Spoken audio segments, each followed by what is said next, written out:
తెలంగాణ రాష్ట్రంలో కాంగ్రెస్ పార్టీ అధికారంలోకి వచ్చి ఏడాది గడిచింది, సంవత్సర కాలం గడిచింది.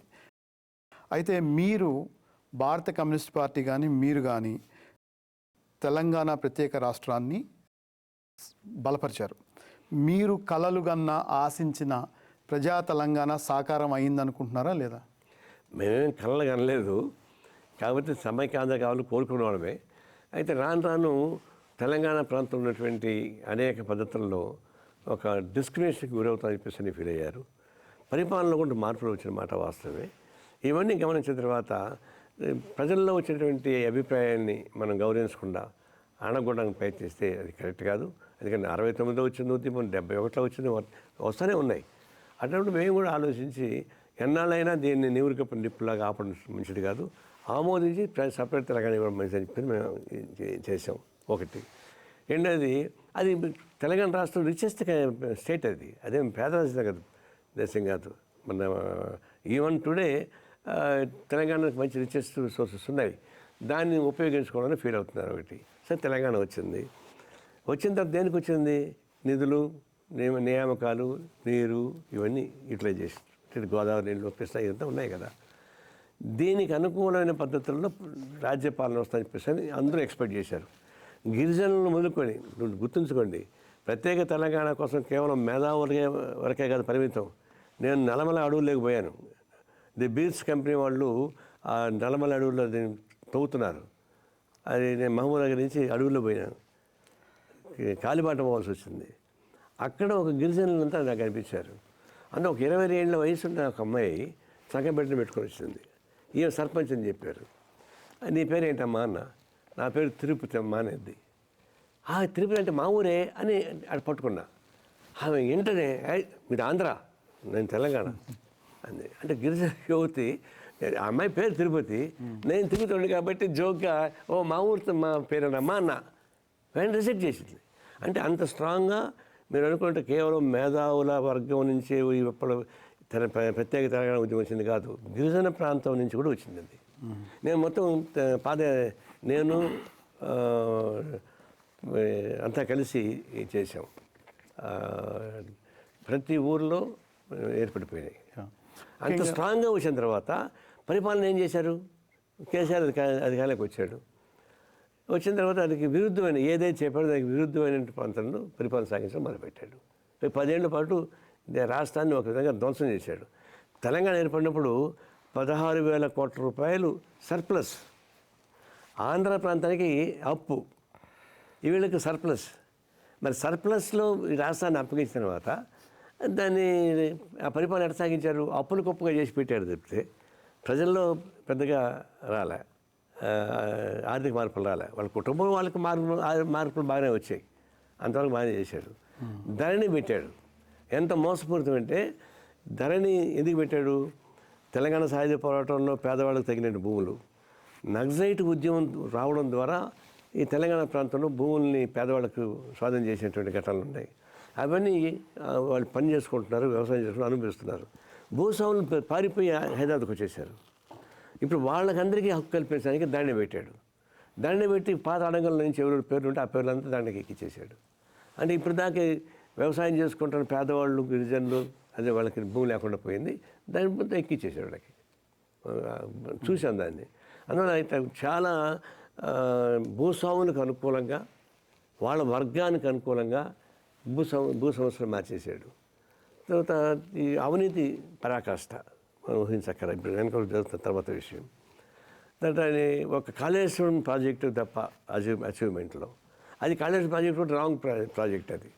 అది ఎక్కడ కట్టాలనో అక్కడి నుంచి కాకుండా దాన్ని మన అనంతనాన్ని తిరిగి సీట్ నోటి కాడి పెడతాను అటు పెట్టాడు. ఆయన ఎందుకు పెట్టాడు? దాన్ని బడ్జెట్ పెంచడం ద్వారా కమిషన్లు వస్తాయి. బడ్జెట్ తక్కువ ఉంటే కమిషన్ తక్కువ వస్తుంది, బడ్జెట్ ఎక్కువ ఉంటే కమిషన్ ఎక్కువ వస్తాయి. ఆ ఓరియంటేషన్ పోయిన వల్లే ఆయన ఓడిపోయాడు. ఒకటి గుర్తుపెట్టుకోండి, దేశంలో రైతు బంధు ఎవరు ఇలే, కేసీఆర్ ఇచ్చాడు. దళిత బంధు ఎవరు ఇలే, కేసీఆర్ ఇచ్చాడు. ఎందుకు ఓడిపోయాడు మరి? అదే చిత్తశుద్ధి లేదు. అది భూస్వాములు కూడా రైతు బంధు ఏంటి ఘోరం, 100 ఎకరాలు ఉండేవాడికి మొదలుకొని 1 ఎకరా ఉండేవాడి దాకా ఇచ్చాడు. 1 ఎకరా ఉండేవాడికి ఎంత వస్తుంది? 100 తెలంగాణలో సీలింగ్ చట్టం వేరుగా ఉంది. ఆంధ్ర ప్రాంతానికి దీనికి తేడా ఉంది. దాదాపు 100-150 ఎకరాల దాకా ఉండొచ్చు కుటుంబానికి. వాళ్ళకందరికీ దళిత బంధు, రైతు బంధు ఇచ్చేసాడు. దళిత బంధు అమెరికాలో ఉన్న ఇక్కడ మన ఎన్ఆర్ఐలకి వీళ్ళు కూడా ఇక్కడ ఉన్న బిలియనర్లు వీళ్ళు కూడా ఇచ్చిన గొప్ప. ఇప్పుడు ఏమైందంటే నాకు తెలిసిన వాళ్ళు వ్యవసాయం చేయరు, భూములు బాగుండవు, కానీ భూములు ఉన్నాయి, 50 ఎకరాలు 60 ఎకరాల భూములు ఉన్నాయి. వాళ్ళకందరికీ సంవత్సరం డబ్బులు వస్తున్నాయి బాగా. అది బీడుగా ఉంటుంది, వాళ్ళు డబ్బులు వస్తున్నాయి. అవి మా పార్టీ సెక్రటరీ ఉండదు జహీరాబాద్లో, వాడు ఏంటంటే నాకు డబ్బులు ఒక 3 లక్షలు వస్తుంది సార్ అంటాడు. ఎట్లా సార్ నాకు ల్యాండ్ ఉన్నాయి కదా అంటాడు. ఆ ప్రకారం భూస్వామికి ఉపయోగపడే పని చేశాడు. అందుకని అతను ఓడిపోవడానికి కారణం పొలిటికల్ కరప్షన్, అహంభావం. ఎప్పుడుగా గుర్తుపెట్టుకోండి, రాజకీయాలలో corruption can be tolerated than the arrogance. అవినీతి అన్న ఒక కనుక భరిస్తారేమో కానీ అహంభావాన్ని భరించడం సాధ్యం కాదు. కేసీఆర్లో నిలువెత్తున గోటు కాడి నుంచి ఎంటికల దాకా అహంభావమే. మంచి సరంగా ఉండొచ్చు, అది వేరు. అవినీతిని చెప్పాల్సిన పని లేదు. తర్వాత డెమోక్రసీని కరప్ట్ చేశాడు. ఈ 3 అంశాలు ఎవరు ప్రవేశపెట్టినా వాళ్ళు రాజకీయాల్లో హతమైపోతుంటారు. దాంట్లో పరాకాష్ఠ ఆయనకు వచ్చింది.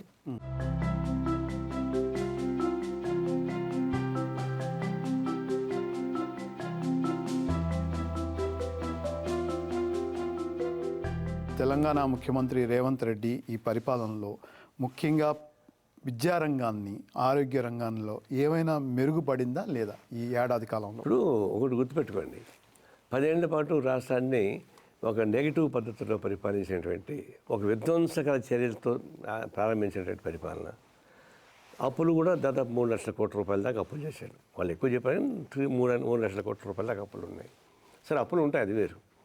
ఇప్పుడు ఈయన వచ్చిన తర్వాత, కాంగ్రెస్ పార్టీ గవర్నమెంట్ వచ్చిన తర్వాత, ఈ 1 ఇయర్లోనే మొత్తం మార్పు అనేది మాయల ప్రక్రియ మంత్రం ఉంటుందా చేయడానికి? ఎట్లా సాధ్యం అవుతుంది?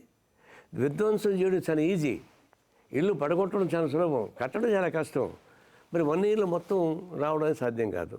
అయితే వీళ్ళు కూడా ఏం చేస్తున్నారు, లేడీకి లేచిందే పరుగున్నట్టుగా ఒకసారి చాలా స్పీడ్గా పరిగెత్తి, ఎంత స్పీడ్గా పరిగెత్తి అంత స్పీడ్గా కేసీఆర్ యొక్క యజమానిని రద్దు చేద్దామని అనుకుంటున్నాడు.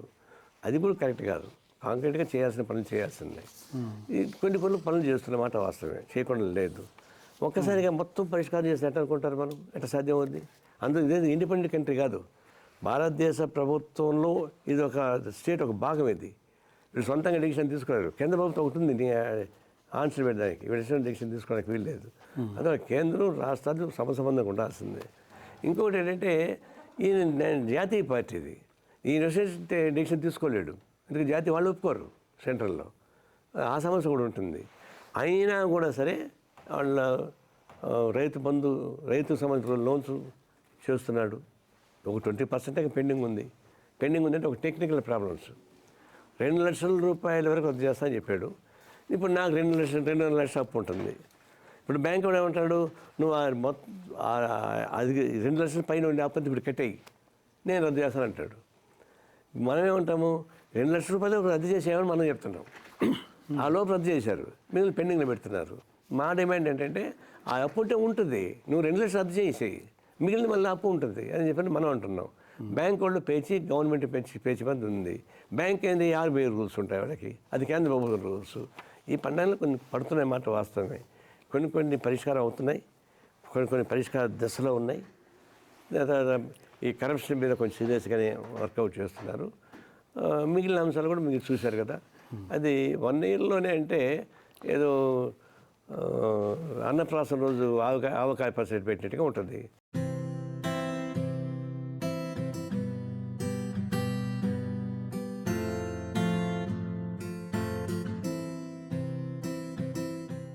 భారతదేశంలో మానవ హక్కుల సంఘాలు, పౌర హక్కుల సంఘాలు హిందుత్వ ఫ్యాసిజము పేట్రేగుతుందని ఆరోపణలు వస్తున్నాయి.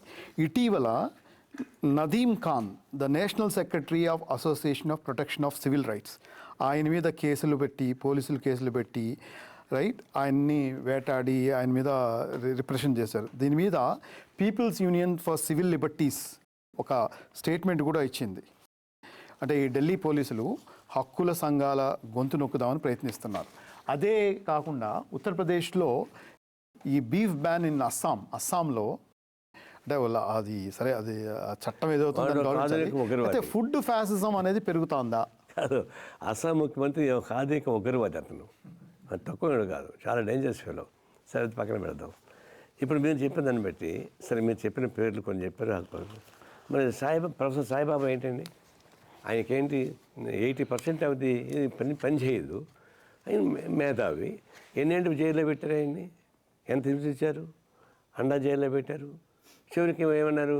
ఆయన ఆరోగ్యం బాగా క్షీణించిపోతే సరే మేము వదిలేస్తున్నాము, ఆయన తప్పు చేయలేదని చెప్పారు. ఆయన నిర్దోషి అన్నారు. మేము అప్పుడే చెప్పాము, నిర్దోషి ఆయన అయితే దోషి ఎవరని.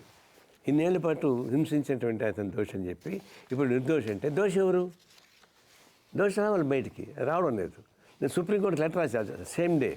నిర్దోషాన్ని మీరు ప్రకటించారు, దోషి ఎవరో తేల్చాలని చెప్పి సుప్రీంకోర్టు పెద్ద లెటర్ రాస్తే పబ్లిసిటీ బాగా వచ్చింది, కానీ సుప్రీంకోర్టు ఏమి రియాక్ట్ కాలేదు.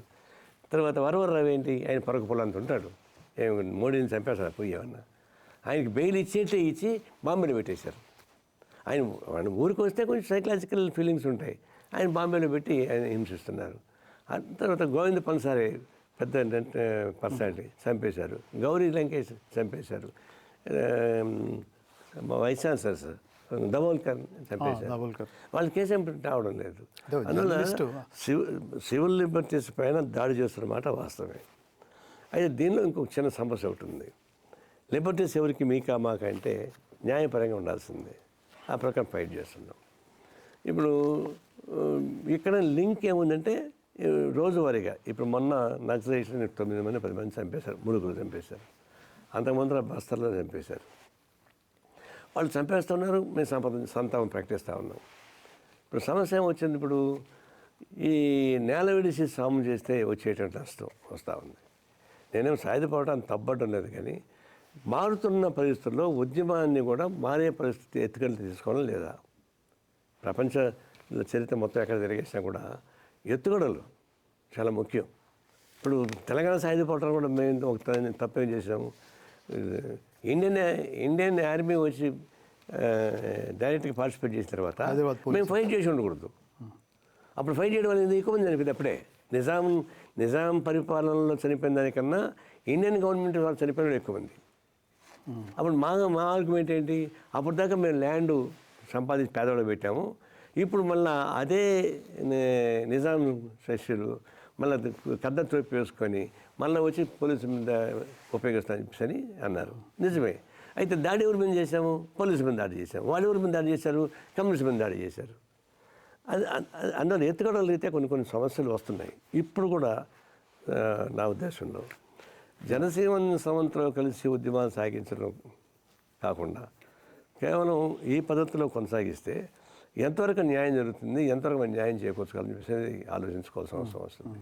ఇక్కడ పునరాలోచించుకోమని మేము కోరుతున్నాం. సరే, మమ్మల్ని తప్పంటే పట్టచ్చు, కానీ ఉన్న పరిస్థితుల్లో రోజువారీ మన శక్తిని వృధా చేసుకోవడం కరెక్ట్ కాదు.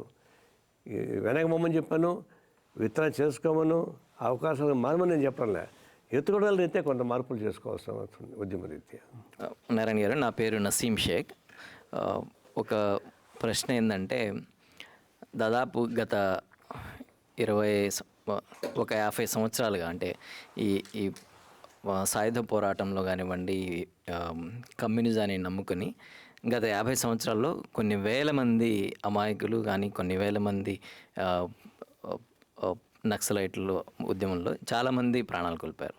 ఇప్పుడు మీరు ఇందాక మాట్లాడుతూ బేసికల్లీ వ్యూహాలు మారాలి అనేది, ఈ వ్యూహాలు మారాలనే దానికి ఇప్పుడు ఏదో ఒక ఇన్సిడెంట్ జరిగినప్పుడు సింపథైజర్స్ కానివ్వండి, సపోర్ట్ చేసేవాళ్ళు కానివ్వండి, ఖండించే వాళ్ళు కానివ్వండి, చాలామంది మేధావులు ముందుకు వస్తున్నారు.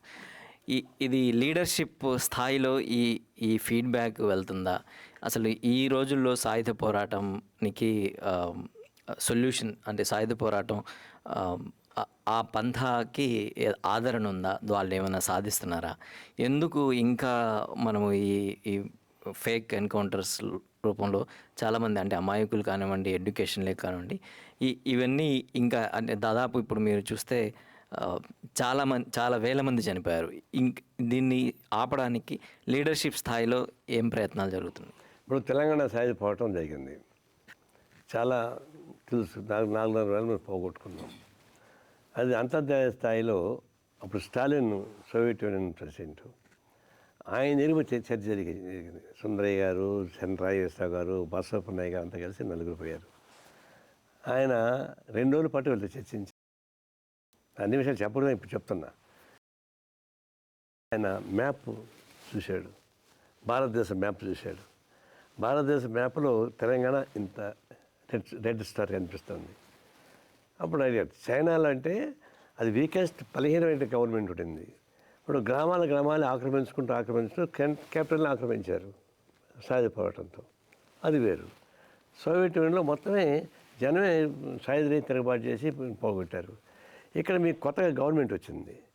గవర్నమెంట్ దగ్గర అన్ని రకాల వెపన్స్ ఉన్నాయి, ట్రాన్స్పోర్టేషన్ వెపన్స్, పవర్ఫుల్ వెపన్స్ అంతా వాళ్ళ దగ్గర ఉన్నాయి. వాళ్ళు అనుకుంటే 1 గంటలో ఈ మొత్తం యానిమల్ దింపగలిగిన శక్తి ఉంది. ఇక్కడ మీరు సాయుధ పోరాటం సాగించి మీరు ఎట్లా విముక్తి చేస్తారు? ఎట్లా సాధ్యం అవుతుంది? ఆచరణ సాధ్యం కాదు. బెటర్ టు విత్డ్రా అని చెప్పేసి హామీ సలహా ఇచ్చాడు. దాన్ని విత్డ్రా చేసుకోవడం లోపలే చాలామంది చనిపోయారు. అంటే అర్థం ఏంటి? సాయుధ పోరాటం అనేది ఒకప్పుడు చైనాలో, క్యూబాలో, తర్వాత సోవియట్ యూనియన్ జరిగింది. ప్రపంచ రాజకీయాలు మారిపోయినాయి. ప్రపంచ రాజకీయాలు మారినప్పుడు ఆ మారుతున్నటువంటి సందర్భంలో మన ఎత్తుగడలు మార్చుకోవాల్సిన అవసరం అనేది ఉద్దేశం. ఇప్పుడు మన సిపిఐ ఒకటి స్ట్రాంగ్గా ఉండింది 64 వరకు, దాని 2గా చీలికి వచ్చింది. సిపిఎం వాళ్ళు సిపిఐ రివిజన్స్లు మీరు అని చెప్పేసి వెళ్ళిపోయి ఇంకొక పార్టీ పెట్టుకున్నారు. అది ఆర్గనైజ్డ్ ప్రిన్సిపల్కి వ్యతిరేకం. అది అదే మెజారిటీకి వ్యతిరేకం పోకూడదు, అయిపోయింది. 67కి వచ్చేటికి మన సిపిఎం కూడా మేము చెప్పిన పందాకి వచ్చేకాడికి నక్సలైట్గా కొంతమంది చీలిపోయి ఇంకొక పార్టీ పెట్టుకున్నారు. అట్లా ఈ నక్సలిజం అప్పటి నుంచే కదా వచ్చింది. 67లో సిపిఎం చెడిపోయిన వాళ్ళే కదా వాళ్ళంతా. సిపిఎం చెడిపోయిన వాళ్ళు కాదు. సిపిఎం ఎందుకు వాళ్ళు ఏమన్నారంటే చీలిపోయినప్పుడు మీరు ఏం సిద్ధాంతం చెప్పారో దానికి వ్యతిరేకంగా ఇప్పుడు మారారు. కాబట్టి మేము వెళ్ళిపోతే చెప్పారు తరిమల నారెడ్డి, చారు మజుందారు అట్లాంటి వాళ్ళు వెళ్ళిపోయారు. కానీ ఏమైంది? సాక్రిఫైస్ చేస్తున్నారు, కానీ ఫలితాలు వస్తున్నాయా? రావడం సాధ్యం కూడా కాదు.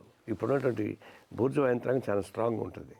దాన్ని పడగొట్టడానికి ఉపయోగపడే పద్ధతుల్లో జనంలో మార్పులు రావాలి. ఇప్పుడు శ్రీలంకలో పార్లమెంట్ మొత్తం సపోర్ట్ చేసింది, కానీ పారిపోయింది. జనం తిరుగుబాటు చేసి పారిపోయింది. ఇప్పుడు ఈరోజు సిరియా కదా, తర్వాత శ్రీలంక జనంలో తిరుగుబాటు వచ్చి పోవాలి చెప్తే మనం ఐసోలేటెడ్గా గ్రూపులు తీసుకొని ఆ గ్రూపుల ద్వారా ఇవి చేస్తే అది సెల్ఫ్ సాక్రిఫైస్ అయిపోతూ ఉంది. అది కరెక్ట్ కాదు. అందువల్ల సిద్ధాంతాన్ని నేను తప్పబడడం లేదు, కానీ ఎత్తుగడలు కార్యాచరణలో మార్పులు తీసుకోవాలని నా ఉద్దేశం. అంటే ఈ ఫీడ్బ్యాక్ నక్సల్ ఇప్పుడు ఎవరైతే ఉద్యమాన్ని నడుపుతున్నారో ఆ నాయకత్వానికి వెళ్ళిందా? అంటే మేము మొదటి నుంచి కూడా, ఇప్పటి నుంచి కాదు, మొదటి నుంచి కూడా ఈ సాయుధ పోరాటం స్థానంలోనూ జనసీమ సవంతులో కలిసి పోరాటం సాగిద్దాం రెండని ఓపెన్గా పిలిపించిన సిపిఐ అదే స్టాండ్ పైన ఇప్పుడు ఉన్నాం. నారాయణ గారు, నేను నేను అడగదలుచుకున్నటువంటిది ఒక ఆత్మవిమర్శకి చెందినటువంటి ఒక ప్రశ్న.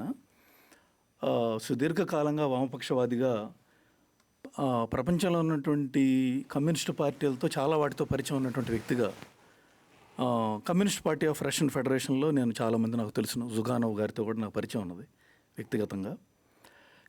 నేను అనుకుంటానంటేనండి, కేవలం ఒక్క భారతదేశంలోనే ఇన్ని చీలికలై కమ్యూనిస్ట్ పార్టీ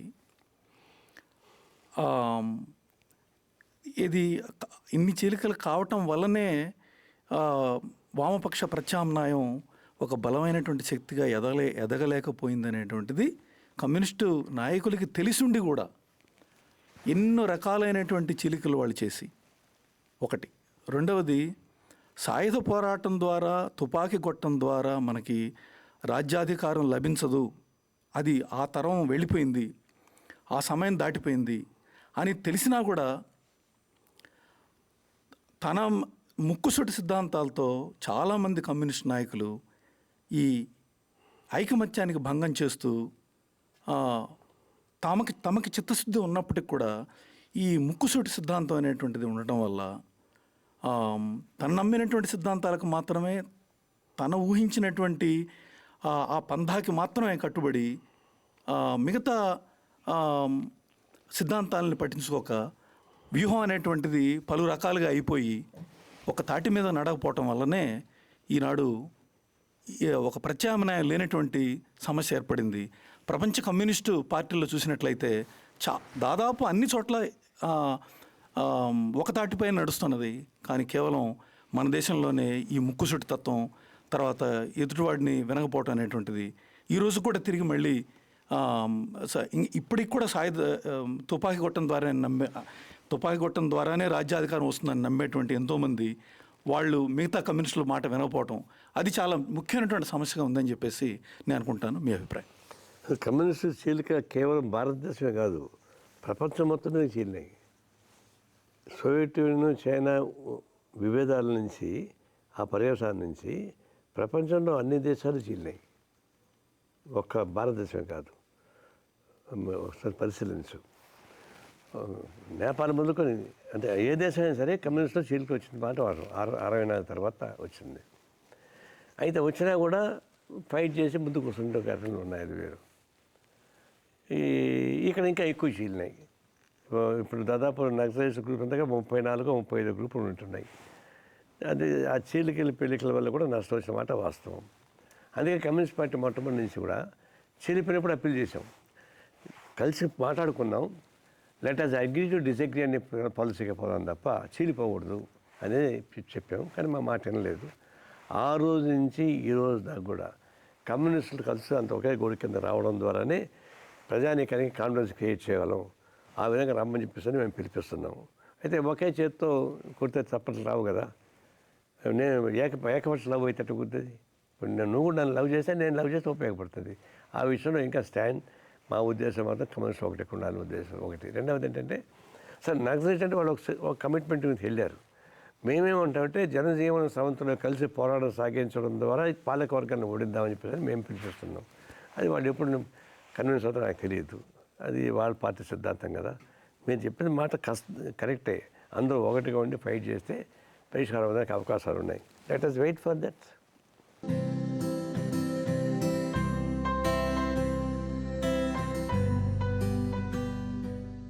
ఉత్తరప్రదేశ్లో సంబల్పూర్లో హిందూ ముస్లిం మత కల్లోలాలు మొదలైనవి. 500 సంవత్సరాల క్రితం కట్టిన ఒక మసీదుని, షాహీ జమా మసీదుని ఆర్కియలాజికల్ సర్వే ఆఫ్ ఇండియా కోటాజాలతో మళ్ళా దాన్ని సర్వే చేయమన్నారు. అక్కడ జరిగిన పోలీస్ కాల్పుల్లో 4 ముస్లిం యువకుల్ని కాల్చి చంపారు. అయితే ఈ మత కల్లోలాల్లో పాలక వర్గం పాత్ర ఏంటి? దీన్ని ప్రజాస్వామిక శక్తులుగా ఎదుర్కోవడం ఎట్లా? సృష్టిస్తుందే పాలకవర్గం. ఈ ఉద్యమాన్ని సృష్టిస్తుందే వాళ్ళే. ఉదాహరణకి అయోధ్య మీద ఉపయోగించి పెద్ద చేశారు. అది అయిపోయిన తర్వాత అయోధ్య తీర్పు పెట్టవచ్చింది. సుప్రీంకోర్టు తీర్పు పెట్టించారు. తీర్పు ఇచ్చిన తర్వాత ఆ తీర్పు ఇచ్చినటువంటి జడ్జెస్ ఎక్కడున్నారు? వాళ్ళు ఒకడేమో రాజ్యసభలో ఉంటాడా, ఇంకొకడేమో ఆంధ్రప్రదేశ్ గవర్నర్గా ఉంటాడా. తీర్పు బడుద్దాయి తీర్పు ఇచ్చి వాళ్ళు ప్రమోషన్లు పొందారు. అదొక తీర్పు, అది పెట్టింది.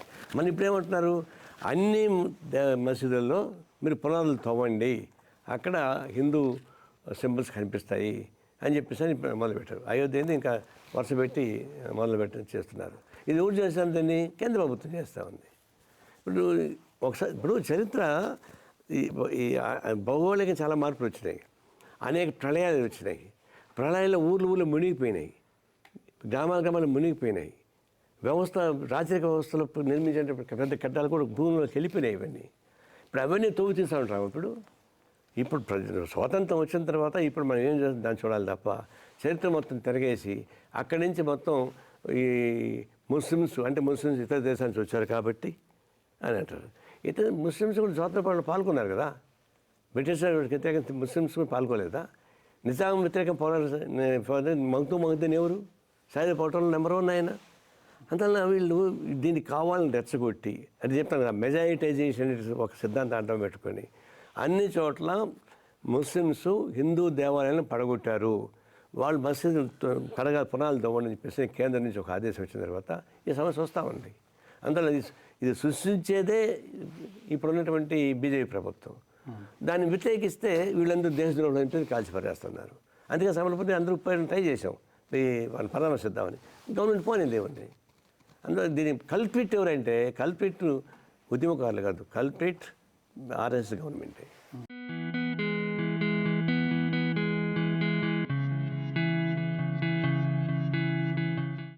మన మిత్రులు ప్రొఫెసర్ దుగ్గిరాల రవీంద్రనాథ్ గారు, మీ మిత్రులు మా మిత్రులు, ఇక్కడ యూనివర్సిటీలో ప్రొఫెసర్గా పనిచేస్తారు. ఆయన ఒక 2 ప్రశ్నలు పంపించారు. ఆయన ఏమంటారంటే, what are the views on the inter related aspects of nativism, religion and minorities in India? అది మొదటి ప్రశ్న. రైట్.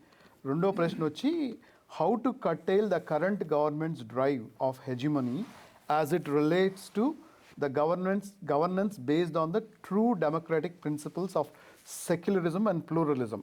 మన భారతదేశం లౌకిక వ్యవస్థ. మన కాన్స్టిట్యూషన్లో అధికారపూర్వకంగా లెక్కించుకున్నటువంటి సెక్యులర్ డెమోక్రటిక్ ఫ్యాబ్రిక్ మంది. దానిలో మైనారిటీస్ వేరు, మెజారిటీ వేరు ఉండదు. దానిలో భారతదేశంలో ఉన్నటువంటి, నేను చెప్పాను ఇందాక, even 1% of the religious community ఉంటే కూడా వాళ్ళని రెస్పెక్ట్ చేయాల్సింది తప్ప, మీరు 1% కాబట్టి మీరు ఇగ్నోర్ చేయడం అనేది సాధ్యం కాదు. ఆ విధంగా చేయబట్టే ఖలిస్తాన్ ఉద్యమం వచ్చింది, ఆమె చేయబట్టే జేకేఎల్ఎఫ్ ఉద్యమం వచ్చింది, ఆమె చేయబట్టే ఈశాన్య ప్రాంతాలు వచ్చాయి. అది గుణపాఠం తెలుసుకున్నాం మనం. కాబట్టి ఇది మైనారిటీ సమస్య కాదు, ఇది ఈ సెక్యులర్ వ్యవస్థ, డెమోక్రటిక్ ఫ్యాబ్రిక్ ఉంది. ఆ ప్రకారం దీన్ని పరిపాలన చేయించాలి. ఇప్పుడు వీళ్ళు ఏం చేస్తారంటే, మైనారిటీస్ అనే పేరుతోటి బొచ్చ జగన్ ప్రయత్నించడం కూడా సాధ్యం కాదు. ఒకటి, మీరు ముస్లిమ్స్ ఎందుకు సపోర్ట్ చేస్తున్నారు? ముస్లిమ్స్ వాళ్ళ రిలీజియస్ బహుభార్య తత్వం ఉంది, ఎక్కువ మంది పిల్లలు కనుక్కోవచ్చు, రాబోయే రోజు ముస్లిమ్స్ మెజారిటీ వచ్చేస్తారు అని చెప్పేసి ఒక ప్రచారం చేస్తున్నారు. మోహన్ భాగవత్ మొన్న ఏం చెప్తారంటే, మీరు ఎక్కువ బిడ్డలు మీకు కనండి, 3 కానీ 4 కనుక్కోండి అని అంటున్నాడు. అంటే ఉద్దేశం ఏంటంటే, ముస్లిమ్స్ ఎక్కువ మంది పిల్లలు కనేస్తున్నారు కాబట్టి మీరు కూడా ఎక్కువ మంది కనండి అని చెప్పేసి అని. ఇదేం సిద్ధాంతం ఇది? ఎవరు రిలీజియస్ వాళ్ళకి రెస్పెక్ట్ ఉంటుంది. ఇప్పుడు గతంలో మాత్రం లేదు. ఈవెన్ ముస్లిం సెక్షన్లో కూడా వాళ్ళు ఎడ్యుకేషన్ వచ్చిన తర్వాత వాళ్ళు అనవసరంగా ఎక్కువ మంది పిల్లలను పుట్టించుకోవడం అది వేరు. అయినా సరే మన రాజ్యాంగాన్ని అంగీకరించినాం. మైనారిటీస్ ఇష్యూస్పై కూడా దాన్ని లిఖించుకున్నాం మనం. అందరినీ సెక్యులర్ ఫోర్సెస్ ఏర్పాటు చేసుకున్నాం. దాన్ని ఇప్పుడు ఈ మెజారిటైజేషన్ పేరుతోటి మైనారిటీస్గా ఉండేటువంటి వాళ్ళని బొచ్చలు చేయాలని ప్రయత్నించే క్రమం అనేది ఈ రాజ్యాంగ విరుద్ధం. అది మన కాన్స్టిట్యూషన్కి అగెనిస్ట్. అది మేము చెప్తుంది. నువ్వు రాజకీయ పరిపాలన సాగించుకో, రాజకీయాలు శుభ్రంగా పరిశీలిస్తే ఇది సమస్య రాదు. అవి చేయకుండా ఈ అసంతృప్తిని చెప్పేసి అని రకరకాల పద్ధతుల్లో చేసి ఇప్పుడు ఏంటి మెజారిటైజేషన్ అనే పేరుతోటి ముస్లిమ్స్ని అణగొడితే వీళ్ళు హ్యాపీగా ఉంటారండి. ఎట్లా అణగొడుతున్నారు? క్లౌ స్లాటర్స్ అంటారు, ఇది గోవధ రక్షకులని వీడని బజరంగ దళ వాళ్ళు కత్తులు కర్రాలు తీసుకొని గోవు మాంసం భుజించే వాళ్ళపైన దాడు అని చెప్తున్నారు. ఈ కాన్స్టిట్యూషన్లో ఎవరు ఏం అన్నం తినాలో, ఎవరు ఏం మాంసం తినాలో రాసిపెట్టిందా? వాళ్ళ ఫండమెంటల్ రైట్ అది.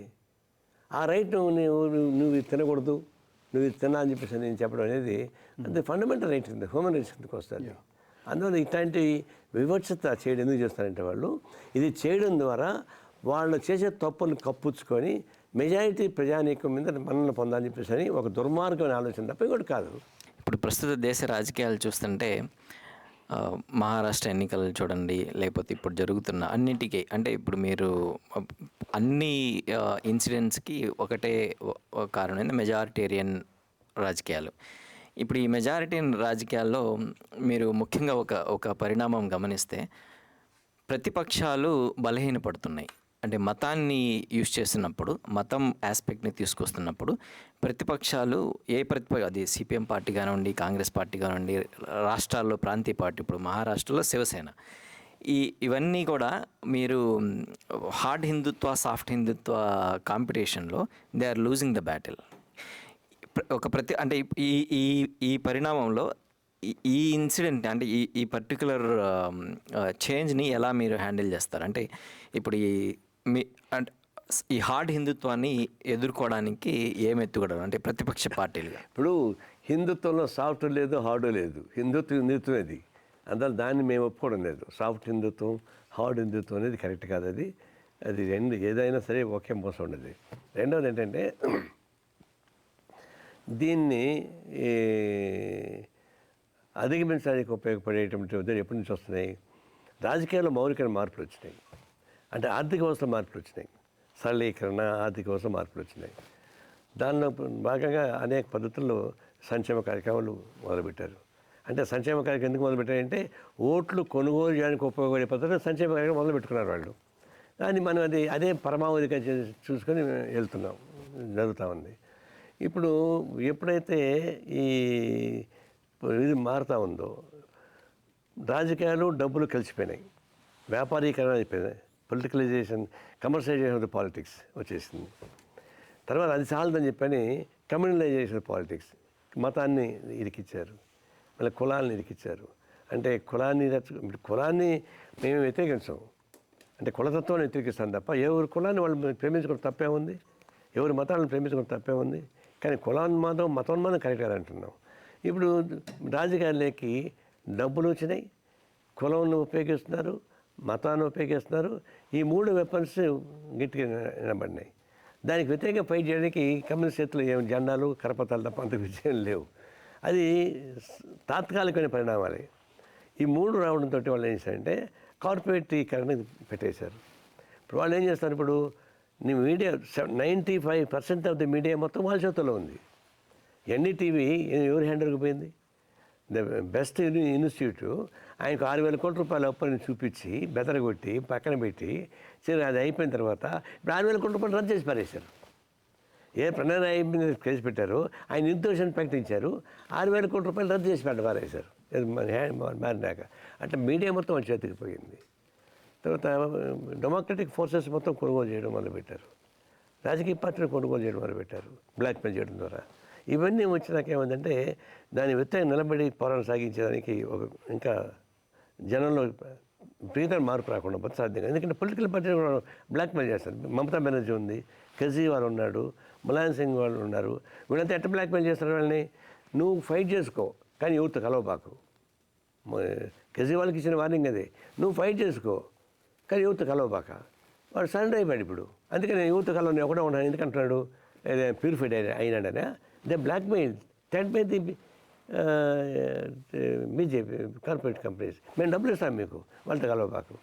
ఈ పద్ధతుల్లో రకరకాలుగా మేనేజ్ చేసి డెమోక్రటిక్ ఉద్యమాన్ని బలహీనపరుస్తున్నమాట వాస్తవం. దీని మీద ఫైట్ చేయాల్సిందే.